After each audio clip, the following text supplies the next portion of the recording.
কিয় বুজা নাই কাট কম সৰকাৰে যদি নুবুজে সৰকাৰ যদি কয় আমি খিলঞ্জীয়া সৰকাৰ ৰাইজৰ পক্ষ থাকি কাম কৰা সৰকাৰ দুৰ্গতসকলৰ পক্ষ থাকি কাম কৰা সৰকাৰ আমি ভূমিপুত্ৰ থলগিৰি খিলঞ্জীয়াৰ পক্ষত থাকি মাত মতা সৰকাৰ যদি নামাতে যদি নিদিয়ে যদি নকৰে কাট লৈ সৰকাৰ কেলে সৰকাৰ বনাইছো ডিজাস্টাৰ মেনেজমেণ্টৰ নামত এই জিলা দুখনত যোৱা 5টা বছৰত কিমান চাহ মেল আৰু ভোজ ভাতৰ নামত ব্যয় হৈছে সেই হিচাপটো বসন্ত গগৈ ডাঙৰীয়া আপোনাৰ সংগঠনৰ জৰিয়তে উলিয়াবলৈ চেষ্টা কৰক।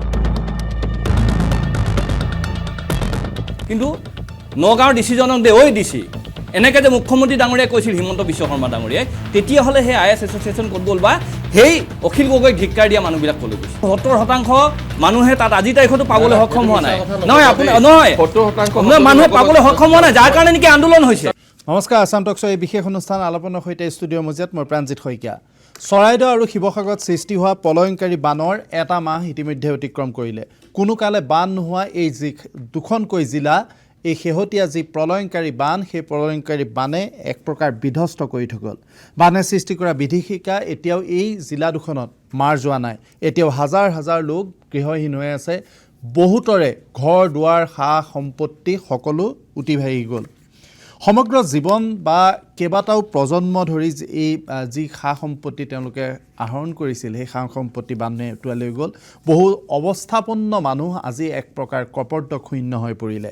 বান বিভীষিকাৰ প্ৰথমটো পৰ্যায়ৰ সাহায্যৰ পিছত এতিয়া আহিছে পুনৰ সংস্থাপন আৰু ক্ষতিপূৰণ প্ৰদানৰ সময়। কিন্তু সাহায্য আৰু পুনৰ সংস্থাপনৰ নামত ক্ষতিপূৰণ দিয়াৰ নামত এই দুইখন জিলাত কেতবোৰ আচৰিত কাৰবাৰ হ'বলৈ ধৰিছে। কেতবোৰ নহ'বলগীয়া ঘটনা সংঘটিত হৈছে, কেতবোৰ নাহিবলগীয়া খবৰ আহিবলৈ আৰম্ভ কৰিছে। সাহায্য আৰু পুনৰ সংস্থাপনৰ প্ৰসংগ তল পেলাই এতিয়া বানৰ নামত ঘৃণনীয় ৰাজনীতি এই দুইখন জিলাত হ'বলৈ আৰম্ভ কৰিছে।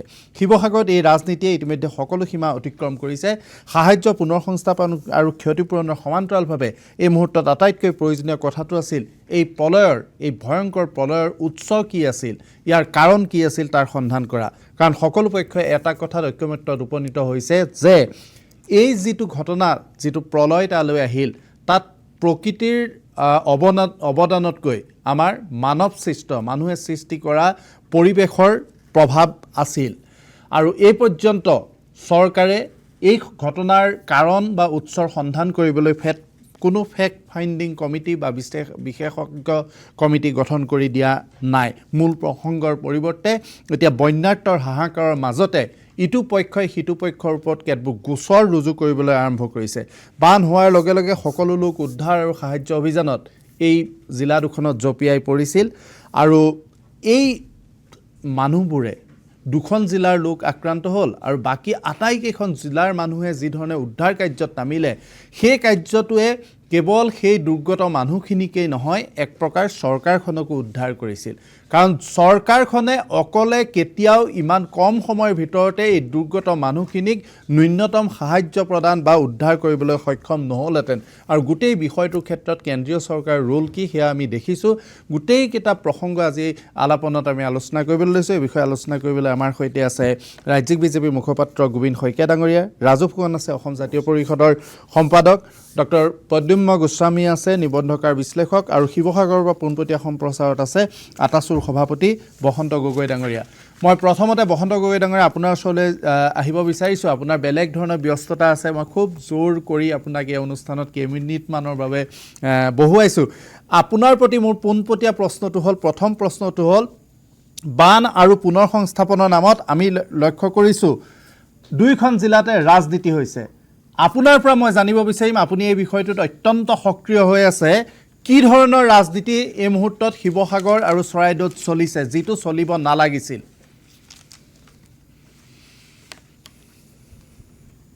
প্ৰাণজিতা, আপুনিও এজন শিৱসাগৰীয়া, যদিও আপুনি চৰাইদেউত থাকে, ময়ো এজন শিৱসাগৰীয়া। আৰু আটাইতকৈ বেছি কষ্ট যদি পাই আছে চৰাইদেউ আৰু শিৱসাগৰৰ মানুহখিনিয়ে পাই আছে। গতিকে দুৰ্গতসকলৰ কি অৱস্থা, কি মানসিক এই মুহূৰ্তত তেখেতলোকে অৱস্থাত আছে সেই কথা আপোনাৰ আৰু মোতকৈ হয়তো বেলেগে ভালকৈ উপলব্ধি কৰিব নোৱাৰিব। আজিও দুৰ্গতসকলৰ অৱস্থা বেয়া, মানুহ ঘৰলৈ যাব পৰা নাই। যদিও কোনোবা ঘৰলৈ গৈছে সেই ঘৰত এককাল পলক, এটা ৰুম কথমটি খান্দি উলিয়াইছে, সৰু বিচনাখনলৈ সোমাইছে, বাকী ৰুমবিলাকক বাদ দিছে, বেৰ খহি গৈছে, ল'ৰা ছোৱালী স্কুল যাব পৰা নাই, পৰিৱেশটো সাংঘাতিক ধৰণে। এতিয়া সকলো পক্ষই এই মুহূৰ্তত দুৰ্গতসকলৰ পক্ষত থাকি কাম কৰাৰ মানসিকতাৰে আগবাঢ়িব লাগিছিল, কিন্তু সেই মানসিকতা যেন ক'ৰবাত হেৰাই গ'ল।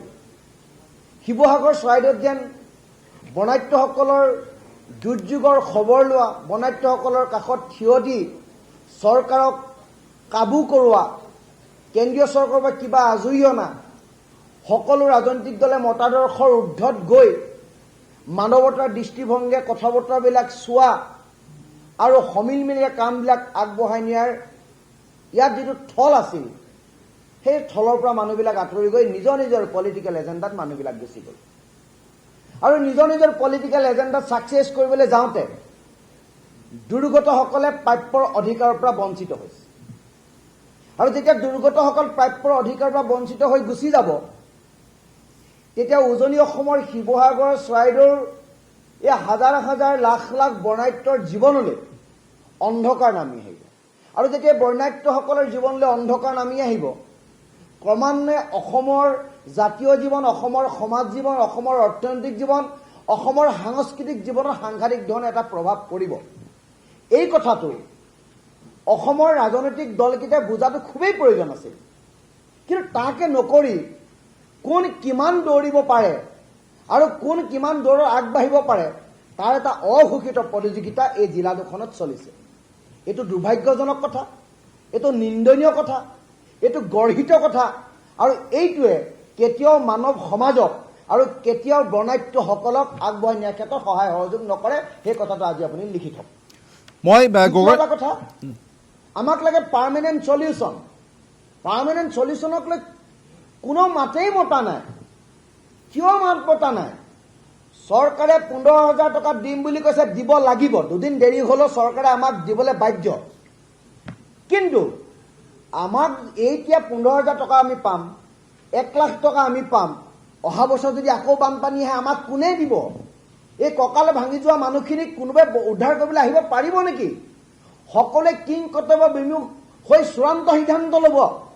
মানুহখিনি মানসিক অন্তৰ্দ্বন্দ্বত ভুগিছে, মনস্তাত্ত্বিক পৰিৱৰ্তন হৈছে, কিং কৰ্তব্য বিমুখ হৈছে। সেইকাৰণে কৈছোঁ চৰকাৰক আমি দাবী উত্থাপন কৰিছোঁ যে পাৰ্মানেণ্ট চলিউশ্যন এটা আমাক দিব লাগিব। কাৰণ দিশৰ বক্ষ খনন কৰিব লাগিব, 18 কিলোমিটাৰ মুক্ত মথাউৰি পুনৰ নিৰ্মাণ কৰিব লাগিব। 1950 চনৰ পৰা 1960 চনত বনোৱা দিশৰ 100 কিলোমিটাৰ যিটো মথাউৰি আছে, সেইটো পুনৰ নিৰ্মাণৰ কাৰণে পুঁজি আবণ্টন দিব লাগিব। চৰকাৰে কথা ক'ব লাগিব, প্ৰতিশ্ৰুতি দিব লাগিব, ক্ষিপ্ৰতাৰে কাম আৰম্ভ কৰিব লাগিব। দৰিকা নদীখনৰ মাত্ৰ 14 কিলোমিটাৰ ৰাস্তা আছে। IIT বিশেষজ্ঞৰ দ্বাৰা এই 14 কিলোমিটাৰ গোটেই নদীখন বান্ধিবৰ কাৰণে ব্যৱস্থা গ্ৰহণ কৰিব লাগিব, নহ'লে বানপানী পুনৰাবৃত্তি হ'ব, মানুহ মৰিব। নগালেণ্ডৰ যিটো মুক্ত খনন, সিদিনা কইনাক ইষ্টৰ্ণ ইউনিয়ন, কইনাক ইউনিয়ন আৰু কইনাক মাৰ্ডাৰ ইউনিয়নৰ লগত আমাৰ মিটিং হৈছে। তেখেতলোকে কৈছে যে প্ৰপাৰ্টি আমাৰ, সম্পদ আমাৰ, লেণ্ড আমাৰ। খান্দিছে বেলেগে, UPৰ পৰা মানুহ আহিছে, বিহাৰৰ পৰা মানুহ আহিছে, মহাৰাষ্ট্ৰৰ পৰা মানুহ আহিছে, অসমৰ পৰা মানুহ গৈছে, ৰাস্তা অসমৰ, তাৰপৰা খান্দিছে অবিজ্ঞানসন্মতভাৱে, আনচাইণ্টিফিকেলি। ডিফৰেষ্টেশ্যন হৈছে, তাৰ ফলত এনেকুৱা দুৰ্যোগ আহিছে। গতিকে এই দুৰ্যোগটো ৰোধ কৰিবৰ কাৰণে আমি কৈছোঁ চৰকাৰক যে অসম চৰকাৰ, নাগালেণ্ড চৰকাৰ আৰু কেন্দ্ৰীয় চৰকাৰৰ লগত ত্ৰিপাক্ষিক আলোচনা কৰি এই অবৈধ কয়লা খনন বন্ধ কৰিব লাগে, ডিফৰেষ্টেশ্যন ৰোধ কৰিব লাগে, আৰু নদীৰ গতিপথ নিয়ন্ত্ৰণৰ কাৰণে, নিৰীক্ষণৰ কাৰণে ব্যৱস্থা গ্ৰহণ কৰিব লাগে। গগৈ ডাঙৰীয়া, মই গুৰুত্ব নিদিয়ে। আৰু মই আপোনাৰ পৰা এটা কথা জানিব বিচাৰিম। আপোনাক ইতিমধ্যে এই বিষয়টোক লৈ কালি প্ৰতিবাদত নামিছে। আজি মই দেখিছোঁ আপুনি সামাজিক মাধ্যমত ঘোষণা কৰিছে যে অহা 10 ছেপ্টেম্বৰত 3খন জিলাৰ বন্যাৰ্তক লৈ প্ৰতিবাদ হ'ব। কিয় এই পৰ্যায়লৈ এটা জাতীয় সংগঠন আহিবলগীয়া হ'ল? দাদা, 20টা বছৰ শিৱসাগৰ চৰাইদেউৰ মানুহখিনি পিছুৱাই গুচি গ'ল। আপোনাক মই শিৱসাগৰৰ জনগাঁথনিৰ কথা আপোনাক ক'ব নালাগে, আপোনাক মই বুজাই দিয়াৰ প্ৰয়োজন নাই, কাৰণ আপুনি জানে, কথাখিনি জানে। 8 কঠলীয়া ভঁৰাল বুৰি গ'ল, 3 কঠলীয়া ভঁৰাল বুৰি গ'ল, ফৰচুনাৰ পানীৰ তলত, JCB পানীৰ তলত, পকলেণ্ড পানীৰ তলত, হাজাৰ হাজাৰ বিঘা বাগান তছনছ হৈ গুচি গ'ল। মানুহৰ ব্যৱসায় বাণিজ্য চব নাইকিয়া গ'ল, কোম্পানী শেষ হৈ গ'ল, নিজে খুলি থকা ফেক্টৰীত বুবি শেষ হৈ গ'ল। মানুহবিলাক 20 বছৰ পিছুৱাই গৈছে।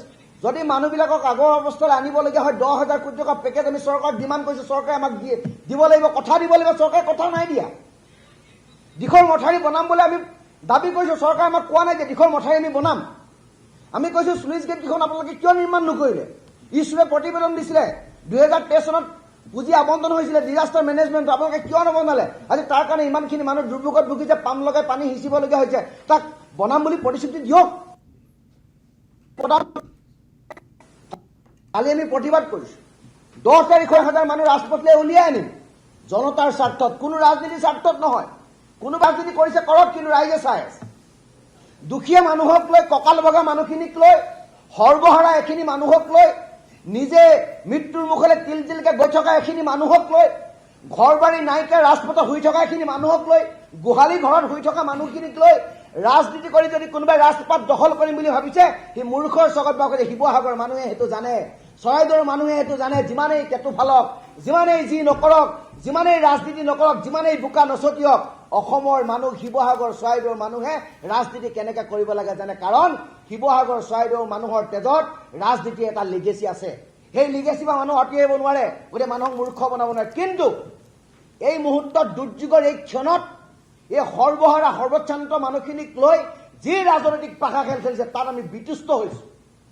আমি দেখি লাজ লাগিছে, আমি কান্দিছোঁ যে কিয় হৈছে।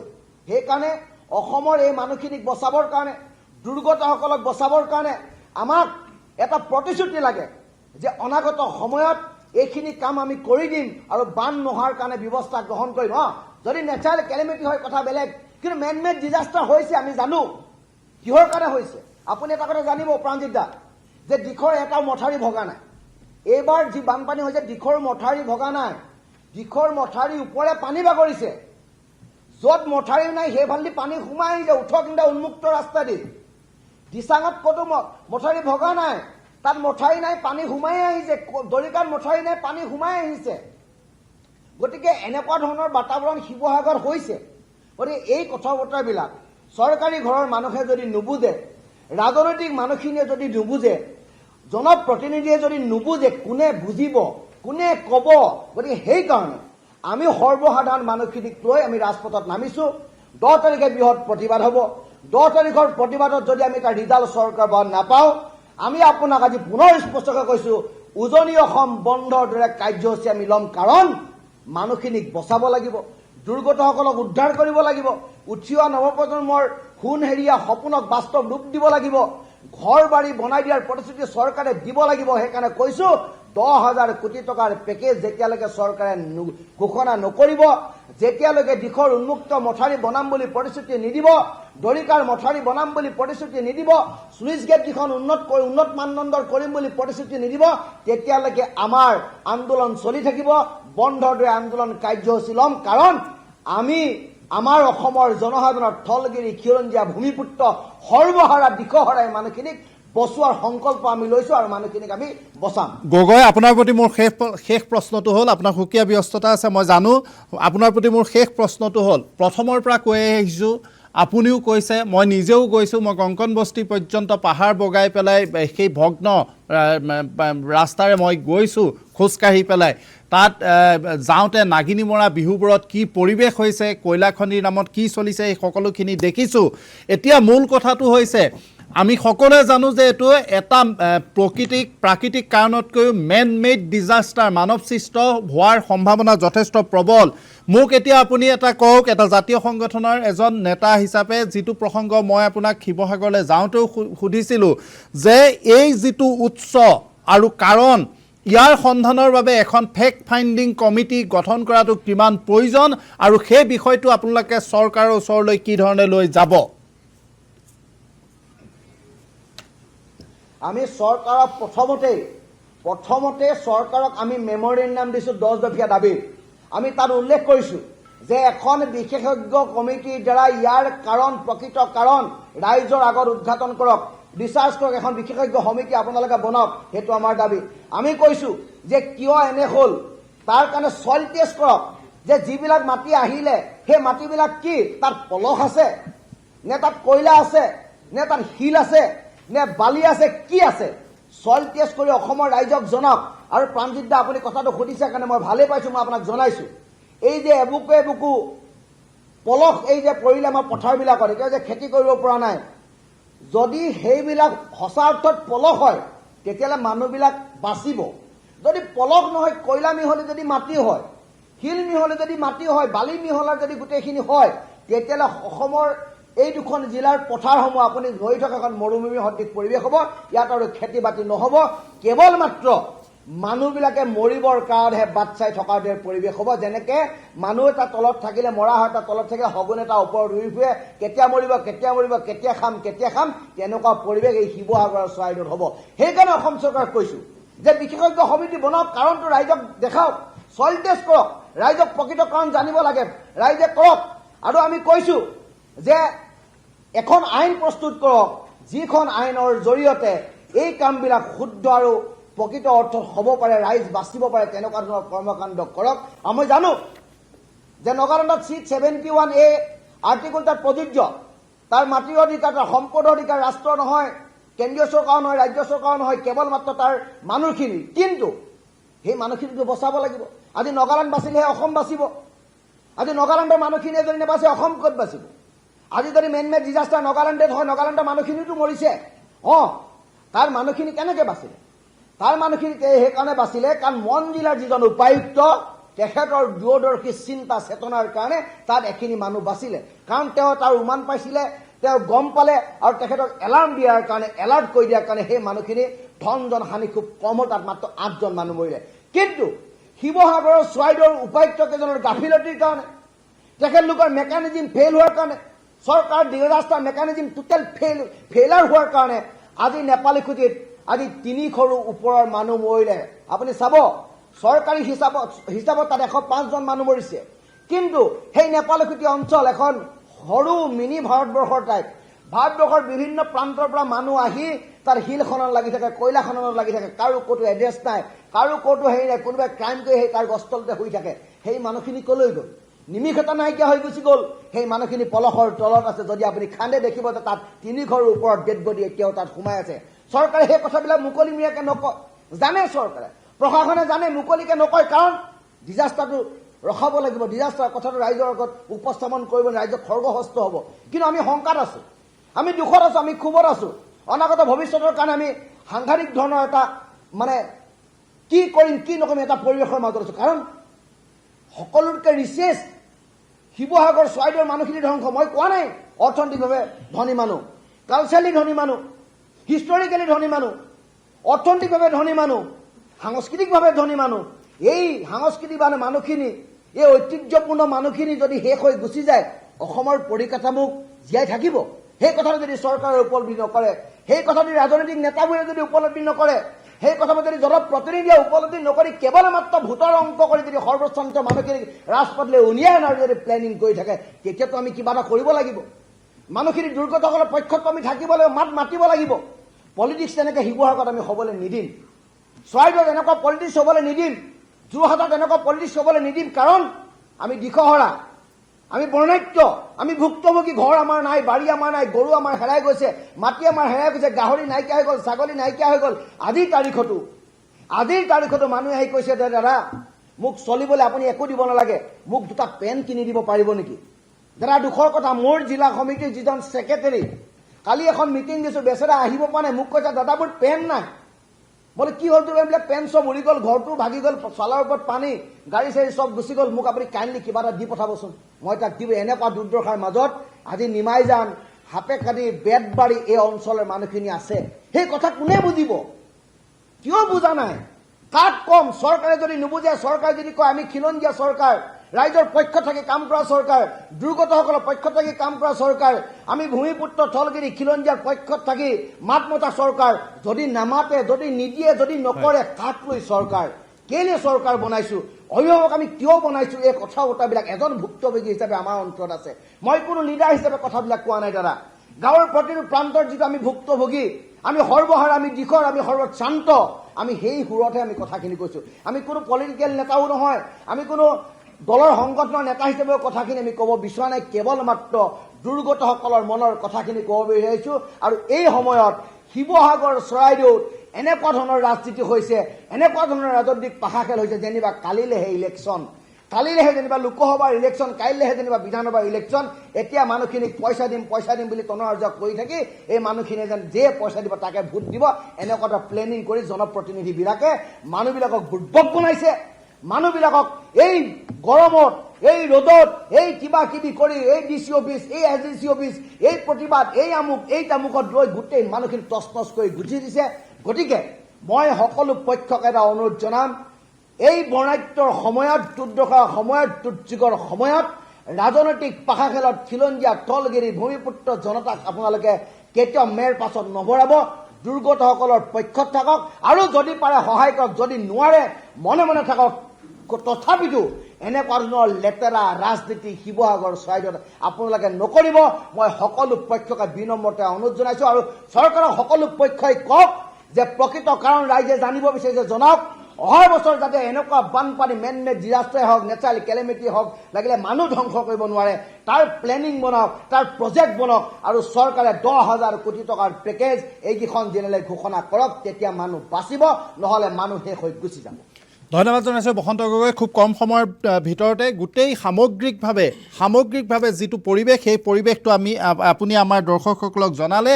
আৰু শিৱসাগৰ আৰু চৰাইদেউ জিলাত আজি কি পৰিৱেশ সৃষ্টি হৈ আছে, আজিও তাত বন্যাৰ্তৰ কি ধৰণে হাহাকাৰ কৰি আছে, সেই গোটেই কথাখিনি আপুনি জনালে। আপুনি ঠিকেই কৈছে যে মন জিলাৰ উপায়ুক্তৰ বাবে মন চহৰখন ৰক্ষা পৰিল, বহু মানুহ তাত দুৰ্দশাৰ পৰা ৰক্ষা পৰিল, কিন্তু আমাৰ শিৱসাগৰ আৰু চৰাইদেউৰ যাদৱ দম্পতীৰ বাবে, উপায়ুক্ত যাদৱ দম্পতীৰ বাবে আমাৰ 70% মানুহ অন্তত তেওঁলোকৰ যদি দূৰদৃষ্টি সম্পন্ন হ'লহেঁতেন, তেওঁলোকে যদি মেকানিজিমটো সঠিক ৰূপত প্ৰয়োগ কৰিব পাৰিলেহেঁতেন, যাদৱ দম্পতীয়ে তেতিয়াহ'লে চৰাইদেউ আৰু শিৱসাগৰত অন্তত 70% লোক ৰক্ষা পৰিলেহেঁতেন। 12 ঘণ্টাৰ আগতে ডক্টৰ নেহা যাদৱে গম পাইছিল যে তাত এটা ভয়ংকৰ ক্লাউড ব্লাষ্ট সদৃশ পৰিৱেশৰ সৃষ্টি হৈছে আৰু পানীৰ গোটেই ঢলটো সোণাৰীলৈ নামি আহিছে। এজন সংবাদকৰ্মীয়ে ফেচবুকত আপডেট দি জনাইছিল, ডিচিক সতৰ্ক কৰি দিছিল, চৰাইদেউবাসীক সতৰ্ক কৰি দিছিল, কিন্তু 12 ঘণ্টা নেহা যাদৱ শুই থাকিল, 12 ঘণ্টা শিৱসাগৰৰ উপায়ুক্ত শুই থাকিল। তাৰ পিছত এই পৰিৱেশটো হ'ল। আৰু তাত বান হোৱাৰ 48 ঘণ্টাৰ পিছতো নেহা যাদৱে তেওঁৰ কাৰ্যালয়ৰ পৰা 2 কিলোমিটাৰৰ ব্যাসাৰ্ধৰ ভিতৰত থকা মানুহক 72 ঘণ্টা পৰ্যন্ত এটা পানীৰ বটল দিবলৈও সমৰ্থন নহ'ল। এই দুৰ্যোগ প্ৰশমন যিটো বিভাগ, এই দুৰ্যোগ প্ৰশমনৰ নামত, ডিজাষ্টাৰ মেনেজমেণ্টৰ নামত এই জিলা দুখনত যোৱা 5টা বছৰত কিমান চাহ মেল আৰু ভোজ ভাতৰ নামত ব্যয় হৈছে, সেই হিচাপটো বসন্ত গগৈ ডাঙৰীয়া আপোনাৰ সংগঠনৰ জৰিয়তে উলিয়াবলৈ চেষ্টা কৰক। পুনৰবাৰ ধন্যবাদ জনাইছোঁ এইখিনি সময় আপুনি আমাক দিয়াৰ বাবে। ডক্টৰ গোস্বামী, মই আপোনাৰ ওচৰলৈ আহিছোঁ। খুব সুন্দৰভাৱে বসন্ত গগৈয়ে পৰিৱেশটো বৰ্ণনা কৰিলে। শিৱসাগৰত আজি কি হৈ আছে, আজি আমি ইয়াৰ পৰা অনুভৱ কৰিব নোৱাৰোঁ। মই সেই ডিজাষ্টাৰৰ পিছত নিজে 12 দিন তাত আছোঁ, বিভিন্ন প্ৰান্তলৈ গৈছোঁ, পাহাৰ বগাইছোঁ মোৰ সতীৰ্থ সাংবাদিক শংকৰজ্যোতি শইকীয়া আৰু পাপু আহমেদৰ সৈতে। সেই পৰিৱেশটো আমি দেখি আহিছোঁ। এতিয়াও মানুহ আশ্ৰয় শিবিৰত আছে, আশ্ৰয় শিবিৰত ৰোগত আক্ৰান্ত হৈ মানুহৰ মৃত্যু হৈছে। পুনৰ নিৰ্মাণৰ বাবে বসন্ত গগৈ 20 বছৰ বুলি কৈছে, মই কওঁ যে 25-30 বছৰ সময় প্ৰয়োজন হ'ব শিৱসাগৰক। কেইবাটাও প্ৰজন্মৰ যিটো আহৰণ, সেই আহৰণ পিছত প্ৰজন্ম ধৰি যিটো আহৰণ কৰিছিল, সকলোখিনি পানীত উটি গ'ল। কেন্দ্ৰীয় চৰকাৰে আমাক কি ৰূপত লয়, কেনেধৰণে গ্ৰহণ কৰে, এই বানপানীয়ে পুনৰবাৰ দেখুৱাই দিলে। ডক্টৰ গোস্বামী, এই মুহূৰ্তত আচলতে চৰ্চা হ'ব লাগিছিল কি, আৰু আমি কি চৰ্চা কৰি আছোঁ? মই আচলতে বসন্ত গগৈৰ কথাখিনি শুনি মানে গাটো শিয়ৰি যোৱা নিচিনা হৈছে। কি ক'ম কি নক'ম নিচিনা হৈছে। তেখেতে যিখিনি কথা উস্মাৰে কৈছে, এই কথাখিনি আৰু শিৱসাগৰ চৰাইদেউ অঞ্চলৰ কথাবিলাক আমি যি অসমৰ গৰিষ্ঠ সংখ্যক ৰাইজে মানে হয়তো টিভিৰ পৰ্দাত দেখিছে, আৰু বহু ৰাইজ তাৰ ওচৰলৈ গৈছে, আৰু গৈ পেলাই যিটো অভিজ্ঞতা ৰাইজে পাইছে বা যিটো দেখিছে, সেইটো টিভিৰ পৰ্দাৰ দেখাৰ লগত তুলনাই কৰিব। মই এটা কথা মাজতে মাত মাতোঁ। হয়, এই বসন্ত গগৈয়ে কৈছিল, হয়, সম্ভৱতঃ আমাৰ মাজে মাজে সেই ফুটেজটো আহিছে, বিহুবোৰৰ পথাৰত আপোনাৰ এককাল পৰ্যন্ত পলস হৈছে আৰু বসন্ত গগৈ যিটো আশংকা কৰিছে সেই আশংকাটো একদম শুদ্ধ আশংকা একে এইটো শুদ্ধ। পলস নহয় কিন্তু পলস নহয় একেবাৰে আমি পাপু আহমেদ ইয়াত বহি আছে ষ্টুডিঅ'ত কেমেৰা সিটো পাৰে হয়। পাপু আহমেদে মই দেখিছোঁ হয়। বালি শিল বালি আহিছে পথাৰ শেষ কৰি গৈছে মৰুভূমি এতিয়া হ'ব এইবিলাক পথাৰত আপোনাৰ অনাগত কিমান বছৰলৈ খেতি নহ'ব আমাৰ যিটো পলস পৰিলে খেতি হ'ব খেতি ভাল হ'ব বুলি পেলাই এটা চাইণ্টিফিকেলি প্ৰুভড এটা আমাৰ মেকানিজিম বা এটা তথ্য সূত্ৰ আছে কিন্তু যিবোৰ পথাৰত আপোনাৰ শিল বালিৰ পলস পৰিছে আৰু এইটো পথাৰ এই শিল বালিৰ পলসটো কেনেকৈ পৰিছে আমি দুনাই কোৱাৰ প্ৰয়োজন নাই শিৱসাগৰ চৰাইদেউত যিটো বিধ্বংসী বান আহিল এই বানটো ৰাইজে যিমানেই নকওক কিয় প্ৰাকৃতিক ইয়াৰ গৰিষ্ঠ সংখ্যক মেন মেড ডিজাষ্টাৰ এইটো আমাৰ মানৱ সৃষ্ট এক ডিজাষ্টাৰ আৰু তাৰ পিছতো আটাইতকৈ মোৰ কেইটামান কথাইহে প্ৰাণজিতা খুব বেছি আচৰিত কৰি তুলিছে প্ৰথম কথাটো হ'ল যে আজি 1-1.5 মাহ শেষ হ'ব এতিয়া এই গোটেই বিষয়টো যোৱাৰ 1-1.5 মাহৰ পিছতো এই মানুহখিনিক আজিৰ তাৰিখত যিটো পৰ্যায়লৈকে আমি ৰেস্কিউ কৰিব পাৰিব লাগিছিল এই মানুহখিনিক যিটো পৰ্যায়লৈকে আমি উত্তৰণ ঘটাব পাৰিব লাগিছিল কিন্তু মোটামুটি আমি সেই পৰ্যায়লৈকে উত্তৰণ ঘটাব নোৱাৰিলোঁ নাম্বাৰ 1 নাম্বাৰ 2 এই গোটেই শিৱসাগৰ চৰাইদেউৰ বানত যদি অসমৰ ৰাইজ জঁপিয়াই নপৰিলেহেঁতেন আমি যদি গোটেই কথাখিনি এটা চৰকাৰী মেকানিজিমৰ ওপৰত নিৰ্ভৰ কৰিলোহেঁতেন তেতিয়া কি অৱস্থা হ'লহেঁতেন এইটোও মোৰ ভাবি আজিৰ তাৰিখত ভয় লাগি যায় নাম্বাৰ 2 নাম্বাৰ 3 হৈছে কি গোটেই প্ৰত্যাহ্বানটো আহিছে পিছৰ পৰ্যায়ত আমি প্ৰায় আপুনিতো 19-20 তাৰিখে সেইফালে আছিলেই মই 23-24 তাৰিখ মানে তালৈ গৈছিলোঁ 19 তাৰিখে মই ৰাতি ইয়াৰ পৰা গৈছিলোঁ মই আকৌ 23-24 তাৰিখ মানে গৈছিলোঁ আকৌ মই 5 তাৰিখ মানে গৈছিলোঁ পিছৰ মাহৰ 5-6 তাৰিখ মানে আপোনাৰ 2 দিন নে 3 দিন সেই অঞ্চলৰ ৰাইজত সোমাই আছিলোঁ যেতিয়া নাওখন লৈ পেলাই পথাৰৰ মাজত যোৱা যায় প্ৰাণজিতদা কাষে কাষে আমাৰ লগত 3-4ডাল সাপ গৈ থাকে মানে বেলেগটোতো বাদ দিয়ক 3-4ডাল সাপ নাওখনৰ কাষে কাষে আপোনাৰ গৈ থাকে আমি নাওখনত যেতিয়া উঠি যাওঁ আপুনি চাগে এইবিলাক পৰিৱেশ দেখিছে গতিকে এই মানে সাপে এটা প্ৰত্যাহ্বান নহয় তাত থকা মানুহখিনি যিটো কদৰ্যময় পৰিৱেশত আছে সেই কদৰ্যময় পৰিৱেশটোৰ লগত বেক্টেৰিয়া ভাইৰাছৰ যি সহাৱস্থানৰ পৰা আৰম্ভ কৰি গোটেই পৰিৱেশটো যি এক পৰ্যায়লৈ পৰিৱেশিত হ'ল এই কথাখিনি কিন্তু যেতিয়া আমি উঠাই আনিম এই উঠাই অনাটো এমাহ-1.5 মাহৰ গোটেই কাৰবাৰটো নহয় এখন ঘৰ দেখিছিলোঁ এইখিনি পিছত টিভিৰ মানে আপোনাৰ টিভিটো কোনোবা চেনেলত দেখাইছিল সেই ঘৰখনৰ বোকাৰ মাজত এজন মানুহে দেখাইছিল আপোনাৰ এটা হাত এখন এটা বোকাৰ মাজত ফুলি যোৱা হাত এখন ওলাই আহিছে তাৰ মানুহখিনিৰ যিটো মানসিক পৰিৱেশ এখন গাঁৱত আপোনাৰ মোৰ এখন গাঁৱত যেতিয়া এনেকুৱা এটা পৰিৱেশ হ'ব য'ত শৰ ওপৰত মানুহ মৰিব আপোনাৰ মোৰে ভাই ভতিজা ভাগিন মানে আপোনাৰ বৰমা খুৰীৰ যেতিয়া মৃতদেহবোৰ পানীৰ ওপৰলৈ 3-4 দিনৰ মূৰত ওলাই আহিব তাত আপোনাৰ কেৱল মানুহখিনিৰ অৰ্থনৈতিক সংকটেই নহয় তাৰ মানুহখিনিৰ শাৰীৰিক সংকটে নহয় সেই মানুহখিনিৰ যিটো মেণ্টেল মনস্তাত্ত্বিক যিটো এক পৰিৱেশ আচলতে তেওঁলোকক এতিয়া এই মানে মনস্তাত্ত্বিক এটা চিকিৎসাৰো প্ৰয়োজন হৈছে দেই মানসিক আপোনাৰ তেখেতলোকে মনস্তাত্ত্বিক তেখেতলোকৰ মানে দুৰ্যোগ তেখেতলোকৰ মাজলৈ আহিছে এই মনস্তাত্ত্বিক দুৰ্যোগটোৱে কিন্তু আজি বানৰ পৰা 2 মাহত 3 মাহত তেওঁলোকে পৰিত্ৰাণ পাই গুচি যাব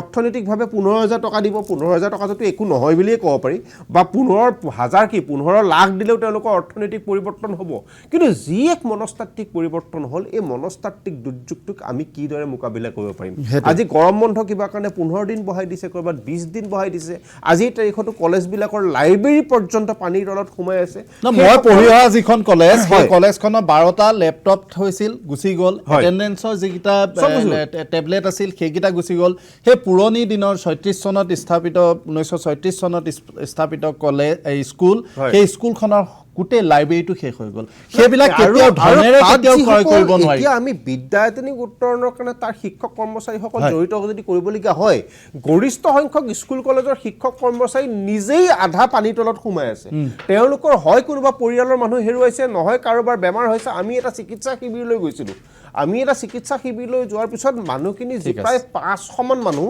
এদিনৰ ভিতৰত আমাৰ ওচৰত চিকিৎসা কৰাবলৈ আহিছিল মানুহখিনিৰ অৱস্থা স্কিনৰ পৰা আৰম্ভ কৰি মই সেইটোৱে কৈছো মই লোণপুৰীয়া গাঁৱত আপুনি দেখি পাগল হৈ যাব তেখেতৰ শাৰীৰিক অৱস্থা লাকুৱা লোণপুৰীয়া গাঁৱত মই কেমেৰাত দৃশ্যটো আবদ্ধ নকৰিলোঁ ফটো লৈছিলোঁ ফটো মই এই কাৰণে লৈছিলোঁ মই ডাইৰেক্ট ইয়াত স্কিন স্পেচিয়েলিষ্টলৈ প্ৰেৰণ কৰিছোঁ যে এই স্কিন ডিজিজটো চাৰ্টটো খুলি দিছে গোটেই পিঠিখনৰ পৰা পৰা বুকু গোটেই চাৰিওফালে খৰে আৱৰি অৱস্থা নাই, ৰাখিছে মানুহখিনিৰ আৰু অৱস্থা মই নাই। ইয়াৰ চিকিৎসকলৈ প্ৰেৰণ কৰি চিকিৎসকজনক কৈছিলোঁ যে এই ফটোকেইখন চাই আপুনি কিবা দৰৱ দিব পাৰিব নেকি, তেওঁলোকক মই দি থৈ যাওঁ। তেওঁলোকে দৰৱখিনি মোক কিনি দিব নিদিলে, তেওঁলোকে প্ৰেছক্ৰিপশ্যনখন এইজন চিকিৎসকজনে দিয়াৰ লগে লগে প্ৰেছক্ৰিপশ্যনকেইখন মই তেওঁলোকক দি আহিছোঁ।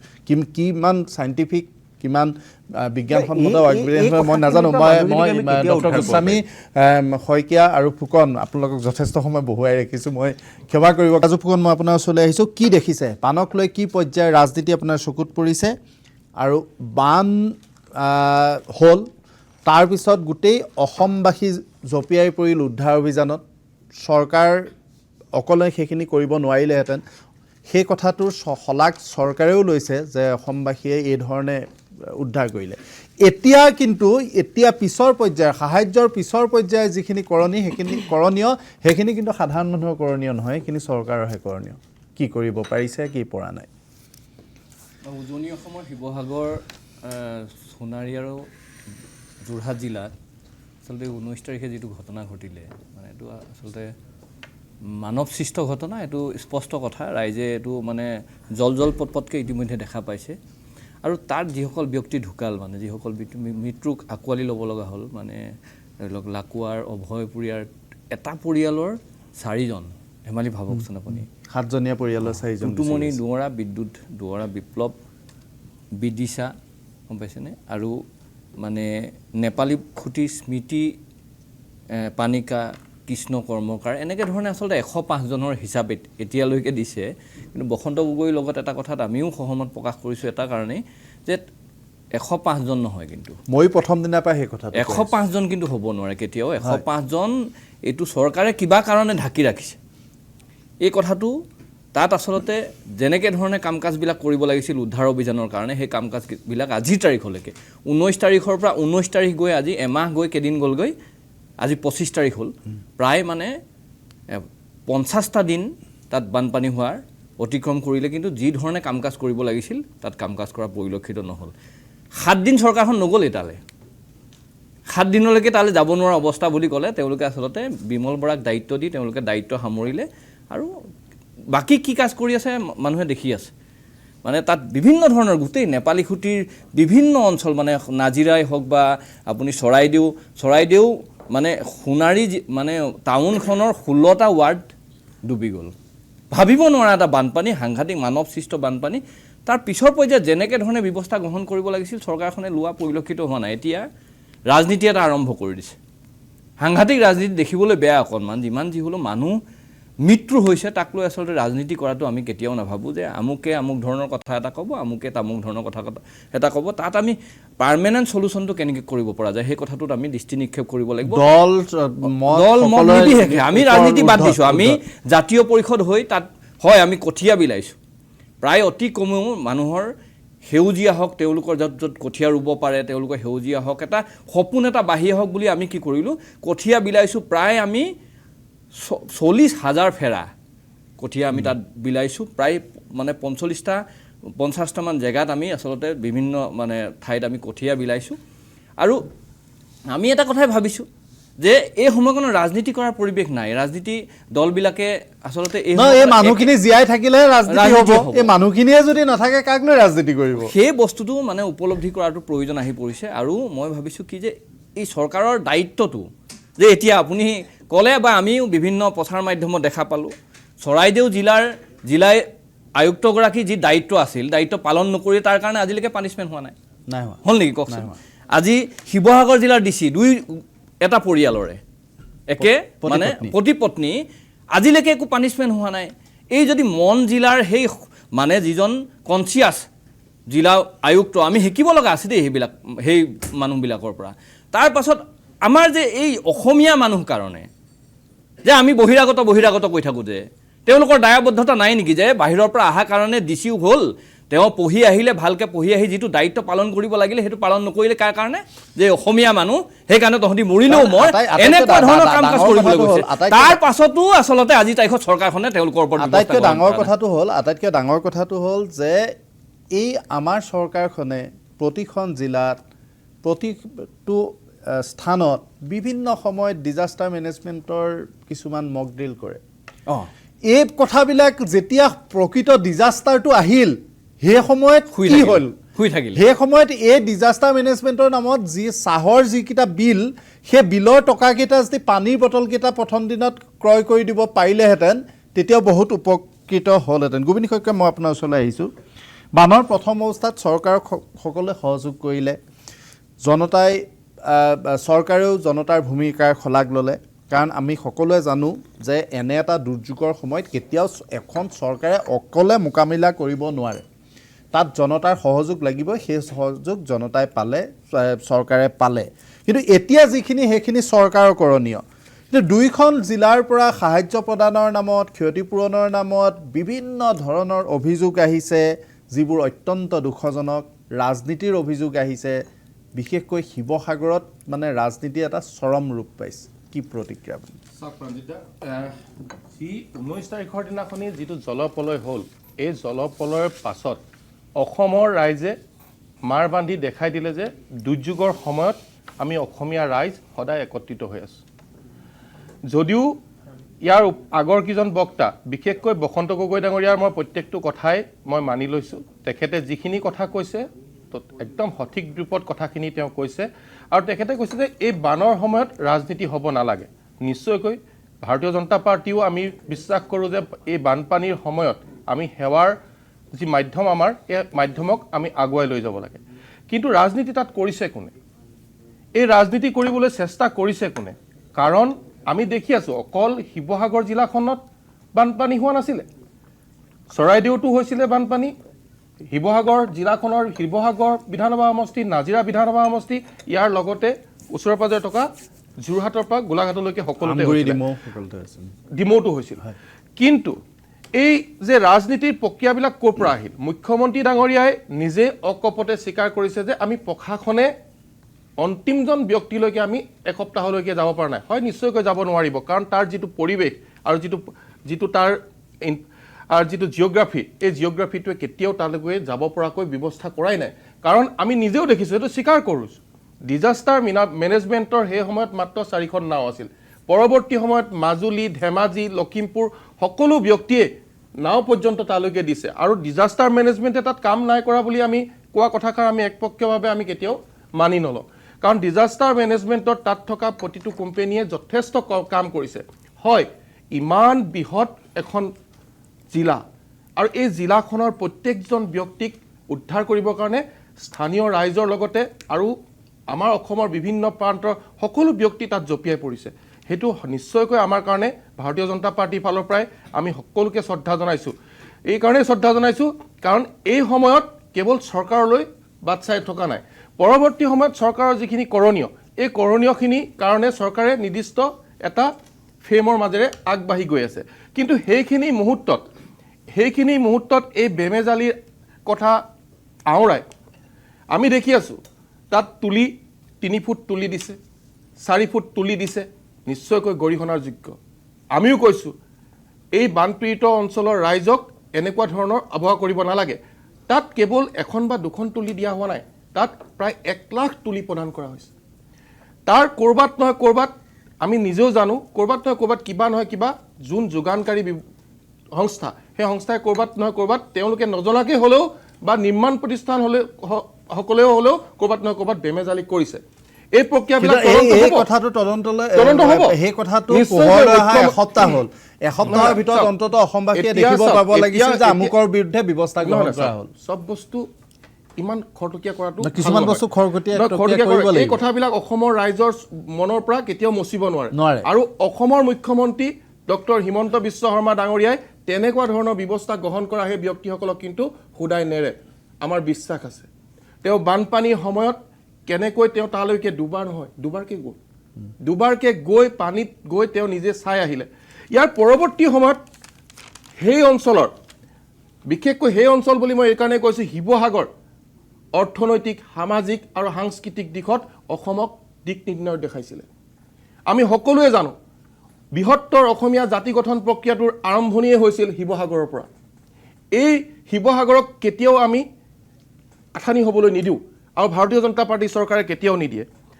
আমি দেখিলোঁ কেইদিনমান আগতে আমি নিজেই দেখিলোঁ তাত অৰাজকতাৰ পৰিস্থিতিটো সৃষ্টি কৰিছে বা চৰকাৰৰ এই যে সদিচ্ছাটোক ব্যাঘাত জন্মাবৰ কাৰণে বিশেষকৈ শিৱসাগৰৰ যিজন জনপ্ৰতিনিধি তেখেতে যথেষ্ট লম্ফজম্ফ আৰম্ভ কৰিছে কাৰণ ৰাজনীতি আৰম্ভ তেখেতেই পোহাৰ মেলিছে আপোনালোকে নিজেই দেখিলে সেইদিনাখনি তেওঁলোকে এই যাদৱ ডাঙৰীয়া ডিচিজনৰ ফ্ৰণ্টত তেওঁ ক'লে যিটো পৰিসংখ্যা ক'লে 46,000 তেওঁৰ সমষ্টিটোত গৃহ আছে বুলি ক'লে পৰৱৰ্তী সময়ত সেই একেজন অখিল গগৈ ডাঙৰীয়াই তেখেতৰ ফেচবুক পেজত তেওঁ কি লিখিলে 51,900 সমথিং পৰিয়াল আছে তাৰে 70% ব্যক্তি ঘৰ 70% মানে বানপানীত আক্ৰান্ত হৈছে এই কথাটো চাবলৈ গ'লে 70% যদি আমি চাওঁ 51,900 প্ৰায় 70,000 কৰিলে আমি যিকোনো এজন প্ৰাথমিক বিদ্যালয়ৰ ছাত্ৰই কৈ দিব যে প্ৰায় 36,000 লোক প্ৰভাৱিত তাত তেওঁ আকৌ বাৰম্বাৰ 46 বুলি ক'ৰ পৰা এই অংকটো আনিলে এনেকুৱা ধৰণৰ কথাবিলাক চলিলে তাৰ লগতে আজি ডিমৈ হওক আজি নাজিৰাই হওক সকলোতে এই 15,000 টকাৰ বান সাহায্য যিটো জাষ্ট আনুষ্ঠানিকভাৱে এটা সকাহ দিবৰ কাৰণে দিছে এই কথাবিলাকৰ বেমেজালি নোহোৱাকৈ হৈ গৈছে কিন্তু বেমেজালি হৈছে ক'ত শিৱসাগৰত কিয় হৈছে এই প্ৰকৃত কথাবিলাক জনপ্ৰতিনিধি হিচাপে তেখেতে নিজে গৈ পেলাই যদি আলোচনা বিলোচনা কৰি কৰাহেঁতেন আমি যথেষ্ট ভাল পালোহেঁতেন তেখেতে সেই ব্যক্তিসকলক বানপীড়িত ব্যক্তিসকলক এই উৎকট গৰমত মাতি আনি ৰাজনৈতিক ভাষণৰ মাধ্যমেৰে চৰকাৰখনক বিভিন্ন ধৰণে তাৎসল্য কৰাতকৈ চৰকাৰখনৰ সৈতে সহযোগ প্ৰদান কৰাহেঁতেন নহয় আমি ভাৰতবৰ্ষৰ নালাগে অসমৰ সকলো ব্যক্তিয়ে ভাল পালোহেঁতেন ঠিক আছে ডক্টৰ গোস্বামী এতিয়া কথাটো হৈছে যে এই যিটো পৰিৱেশ শেহতীয়াকৈ হৈছে বসন্ত গগৈয়ে ক'লে আজি গোবিন্দ শইকীয়াৰ মুখেৰে ওলাই আহিল ৰাজু ফুকনে কৈছে বিভিন্ন মাধ্যমত চৰ্চা হৈছে আপুনি এজন সচেতন ব্যক্তি হিচাপে সকলোখিনি দেখি আছে মূল প্ৰসংগবোৰ আচলতে ক'ৰবাত হেৰাই গৈছে নেকি এনে পৰিৱেশ যি পক্ষই নকওক ৰাজনীতি অত্যন্ত ঘৃণতীয় কিন্তু মূল যিকেইটা ইছ্যু মূল যিকেইটা বিষয় সেইকেইটাৰ পৰা আমি আঁতৰি গৈছোঁ না কেইটামান কথা আমি একদম খুব ক্ষিপ্ৰতাৰে গুৰুত্ব দিবলগীয়া কথাটো হৈছে কি যে বান পৰিস্থিতিটো যেতিয়া হ'ল আমি ঠিক আছে আমি সেই সময়ত আমি পৰিৱেশৰ লগত মোকাবিলা কৰিবৰ কাৰণে আমি যুদ্ধংদেহী মনোভাৱেৰে সকলো নামিলোঁ NDRF নামিল SDRF নামিল স্থানীয় ৰাইজ নামিল বিভিন্নজনে মানে ৰাজনীতি কৰিছে বুলি ক'লেও অন্ততঃ ৰাজনীতি নামত হ'লেও অন্ততঃ এবুকু পানীলৈকে মানে নেতাসকল নামিলে যি কাৰণতে নহওক সেইটো এটা পজিটিভ কথা কিন্তু আটাইতকৈ ডাঙৰ কথাটো হ'ল কি যিটো মেনমেড ডিজাষ্টাৰ হ'ল মেনমেড ডিজাষ্টাৰ বুলি এই কাৰণেই কৈছোঁ যে কিটো পৰ্যায়ত কি কাৰণে কয়লা শিল খনন ঘটি আছে সেই কথাটো আমি সকলোৱে টিভি পৰ্দাতে হওক বিভিন্নজনে আপোনালোকে গৈ কৰি হ'লেও দেখিছে গতিকে মাননীয় মুখ্যমন্ত্ৰীগৰাকীয়ে অদ্ভুত এটা কথা যে কয়লা নায়েই অসমত বুলি কোৱাৰ পৰিৱৰ্তে আমি গোটেই বিষয়বিলাক চকুৰ আগত বিভিন্ন সময়ত দেখি আছোঁ গতিকে কথাটো হ'ল কি এই কথাবিলাকৰ অন্তৰালত থকা ব্যক্তিসকল কোন এতিয়ালৈকে যিটো কথা আপুনি এইমাত্ৰ অলপ আগতে ক'লে যে এইখিনি সময়তে আচল কাৰণ উন্মুক্ত কৰিবৰ কাৰণে এখন কমিটি গঠন কৰাটো ক্ষিপ্ৰতাৰে অসমত প্ৰয়োজন আছিল নে নাই নাম্বাৰ 1 বিশেষজ্ঞ কমিটি নাম্বাৰ 2 হৈছে এই তুলি যিটো প্ৰসংগ আহিল মই গম পোৱা মতে তুলিৰ নামত চেংচন বাজেট এখন তুলিত 550 টকা নেকি 550 টকাত এখন তুলি যেতিয়া সি হ'বই সিটো তৰা দেখা তুলি হ'বই গতিকে এই কথাবিলাকৰ সেই 550 টকাৰ হিচাপ এটা চাব দেই 550 টকাত মানে 1 লাখ তুলিত 5.5 crore হয় 550 টকা 550 টকাত ঠিকাদাৰজনৰ লাভৰ অংকটো থাকিব ডেফিনেটলি ট্ৰান্সপৰ্টেশ্যন থাকিব আৰু এটা কমিশ্যন বিলাক গতিকে মই ঠিক আছে কমিশ্যনটো মই বাদ দি পেলাইও ট্ৰান্সপৰ্টেশ্যনৰ ঠিকাদাৰৰ লাভৰ অংশ যদি আপুনি বাদ ধৰে তেতিয়াও এখন তুলিৰ দাম 400 টকা বা 350 টকা মান হ'ব 350 টকাটোতো তৰা দেখা তুলিয়ে পাব আপুনি মই ঘৰত যেতিয়া এখন তুলি বনাম সেই কাপোৰখিনি নাপায় 350 টকাত আপুনি কি তুলি পাব কাপোৰখিনিও নাপায় গতিকে এই কথাবিলাক একে সময়তে মই দেখিছোঁ তাত যাওঁতে গ্লোবেল চিখে মেট্ৰেছ বিলাইছে হয় ভাল কোম্পানীৰ ব্ৰেণ্ডেড মেট্ৰেছ বিলাইছে মানুহে পাইছে ছেটিছফাই গ্লোবেল চিখ বা অন্যান্য সংগঠন অকল গ্লোবেল চিখ নহয় দে মই নামটোহে দিছোঁ আছুও বিলাইছে এজেপিও বিলাইছে বিজেপিও বিলাইছে ব্যক্তিগত ৰাইজে যি পাৰিছে কোনোবাই এখন পাৰিছে সেই 6 ফুটৰ তুলি এখনেই দিছে যিখন ষ্টেণ্ডাৰ্ড চাইজ এটা কথাটো হৈছে চৰকাৰৰ পৰা মানুহেতো গ্লোবেল শিখে দিয়াতকৈ হয়। জ্যোতিমেলা গোহাঁয়ে দিয়াতকৈ বা এজেএছপি আছুৱে দিয়া তুলিখনতকৈ ভাল তুলি এখন বিচাৰিব সেইটো কথাটো হৈছে কি যে চাওক চৰকাৰ বোলা বস্তুটো এনেকুৱা যে ৰাইজে সহায় কৰিব বুলিতো চৰকাৰ বহি থাকিব নোৱাৰে চৰকাৰৰ প্ৰথম দায়িত্ব হৈছে গোটেই বিষয়টোক নিজাকে কৰা তাৰপিছত ৰাইজৰ সহায় সহযোগিতা পাইছে সেইটো এটা এডিশ্যনেল হেল্প এনেকুৱা হ'ব নোৱাৰে যে আমি আধা কৰিম বাকী ৰাইজে আধা কৰিব কিন্তু গোটেই বিষয়টো মোৰ এনেকুৱা এটা পৰিস্থিতি লাগে যে ৰাইজ যদি ছিষ্টেমটোত নানামিলেহেঁতেন সেই পৰিৱেশটো আমি আজিৰ তাৰিখত সেই মানুহখিনিৰ অৱস্থাটো কোনটো পৰ্যায়লৈকে গ'লহেঁতেন দ্বিতীয় কথাটো হ'ল কি এই যে যিবিলাক কথা ওলাইছে 550 টকাৰ তুলি এইটোতো কোনোবা এটা মেকানিজিমত গোটেই বিষয়টো ঠিক কৰা হৈছে ন সেই মেকানিজিমত ঠিক কৰা ৰেছপঞ্চিবল ব্যক্তিজন কোন আৰু কিয় সেই টেণ্ডাৰটো ল'লে কি তাৰ 550 টকাৰ এখন তুলি বোলাবৰ কাৰণে 550 টকাৰ তুলিখন 400 টকাত যেতিয়া সকলো বাদ দি আহিব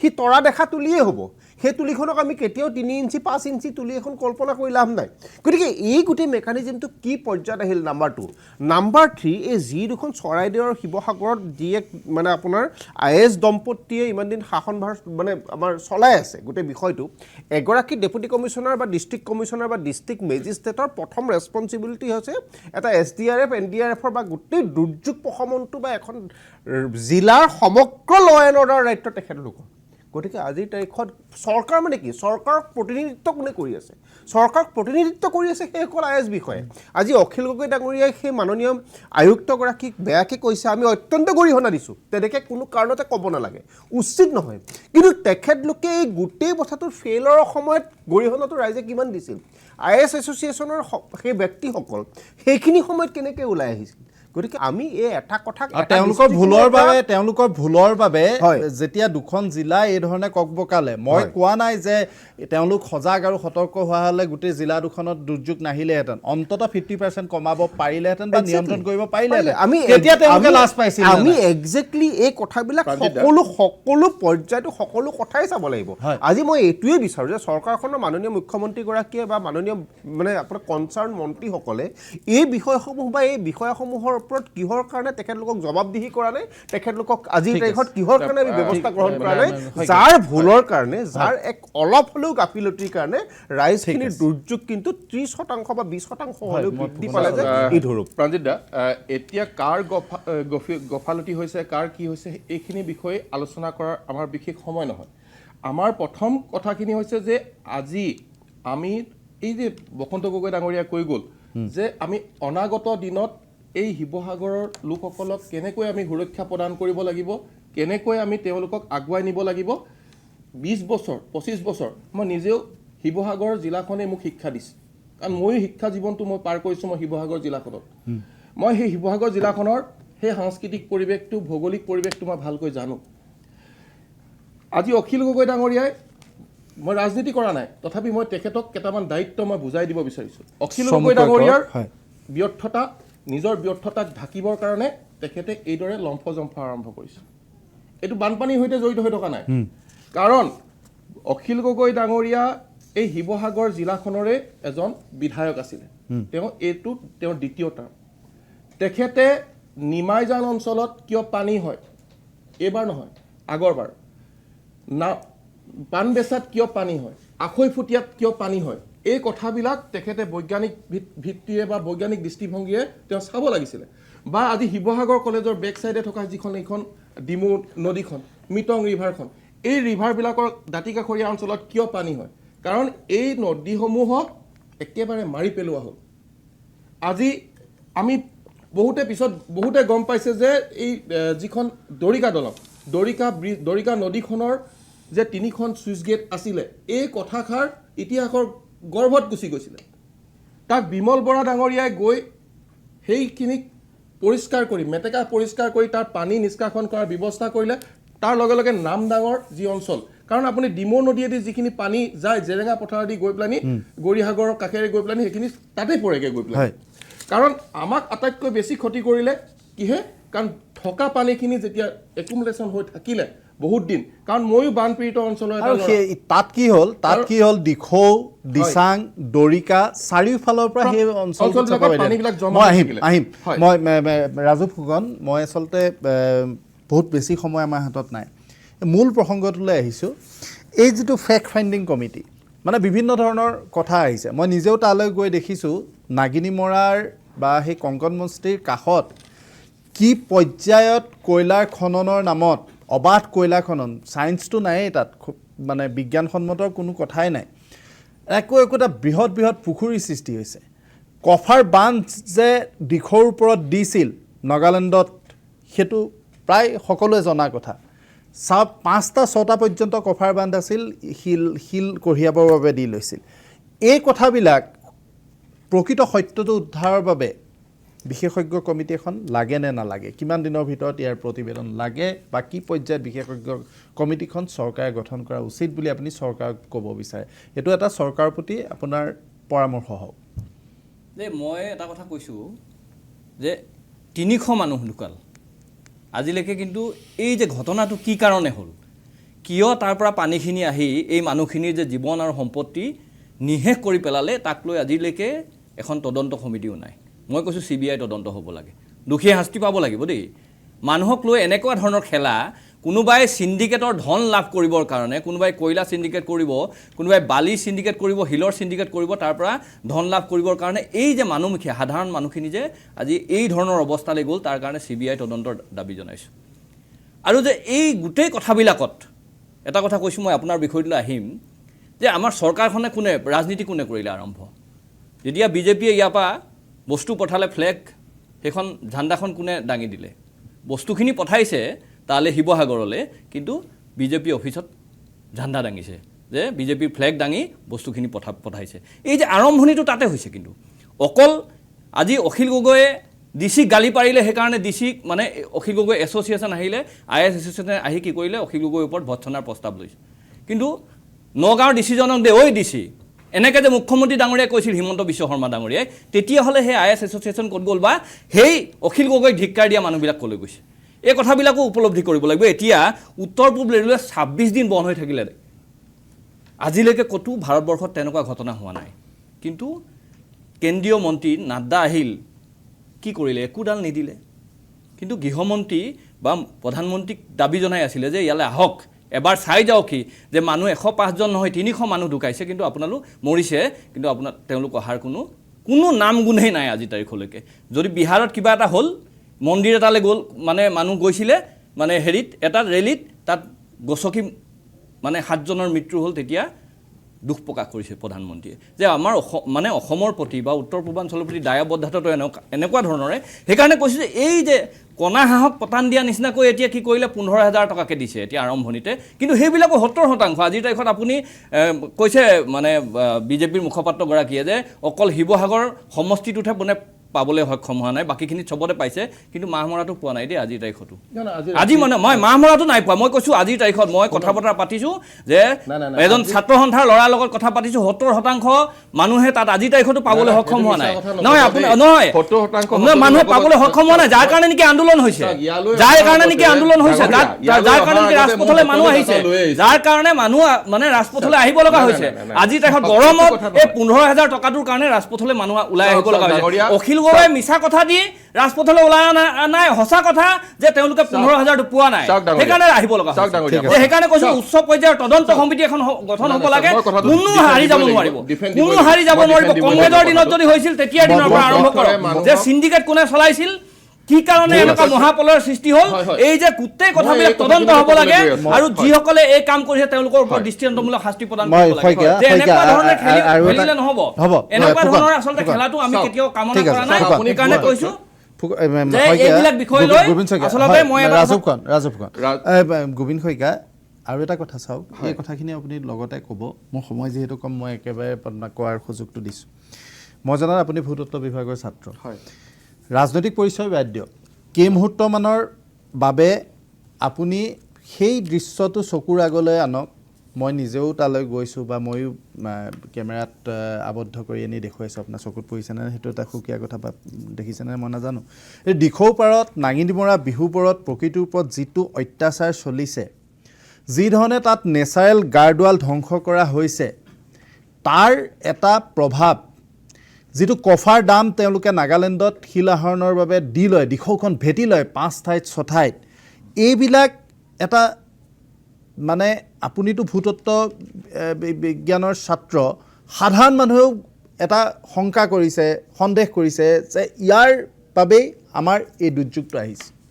হয় প্ৰাঞ্জিত দা, মই এই কথাখিনি ক'ম। 1 মিনিটত এটা কথা কৈ লওঁ। তেওঁ ৰাজু ফুকন ডাঙৰীয়াই ক'লে যে তেওঁ বহুত 70% মানুহে পোৱা নাই।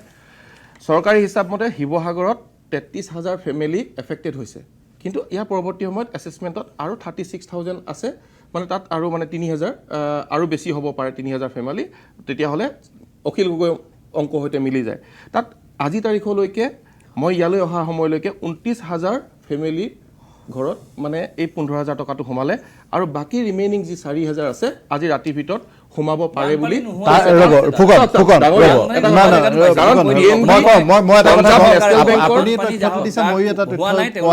ৰ'ব 4,442টা ভুৱা একাউণ্টতো ধন সোমাইছে। আৰু সেই তাৰ খেলি মেলিবিলাক হৈছে KYC লৈ পেলাই PNB পঞ্জাৱ নেশ্যনেল বেংকৰ যিখিনি একাউণ্ট আছিলে তাৰ 4,000 একাউণ্ট আজি ৰাতিৰ ভিতৰত এইখিনি হ'ব। মই ইয়ালৈ অহাৰ আগত এই তথ্যখিনি লৈ আহিছোঁ। এতিয়া আপুনি মোক যিটো কথা ক'লে, চাওক এই মিছাকে উত্তেজিত নকৰিব। কথা হ'ল চাওক, জলপলয়টো হ'ল ইয়াৰ বৈজ্ঞানিক অধ্যয়ন অবিহনে আমি একো ক'ব নোৱাৰোঁ। ইয়াত কফাৰ ডাম দিছে বা ইয়াত আমি যিবিলাক প্ৰাকৃতিক গাৰ্ড ৱাল খান্দি দিছে, ইয়াৰ তথ্য অবিহনে আমি কৈ দিয়াটো ভুল। কিন্তু আমি এই কথাবিলাক চাবলৈ যোৱাৰ আগত কেইটামান কথা আমি জানিব লাগিব। নাগালেণ্ডত যি এখন আইন আছে 371/A, এই আইনৰ মতে নাগালেণ্ডৰ সেই কন্যাক অঞ্চলত থকা বসতি থকা সেই লোকসকলৰ সেই তাত থকা সম্পদৰ ওপৰত অধিকাৰ আছে, চৰকাৰৰ প্ৰতি অধিকাৰ নাই। এই কথাবিলাক কেতিয়া আহিলে? নাগালেণ্ডত এই যে কয়লা খনন কৰিব লাগে, এই কথাবিলাক কেতিয়া আৰম্ভ হ'ল? 2006 চনত মাইনিং সিদ্ধান্ত ল'লে, মাইনিং প্লেনিঙৰ সিদ্ধান্ত ল'লে সেই সময়ত নাগালেণ্ডৰ চৰকাৰে।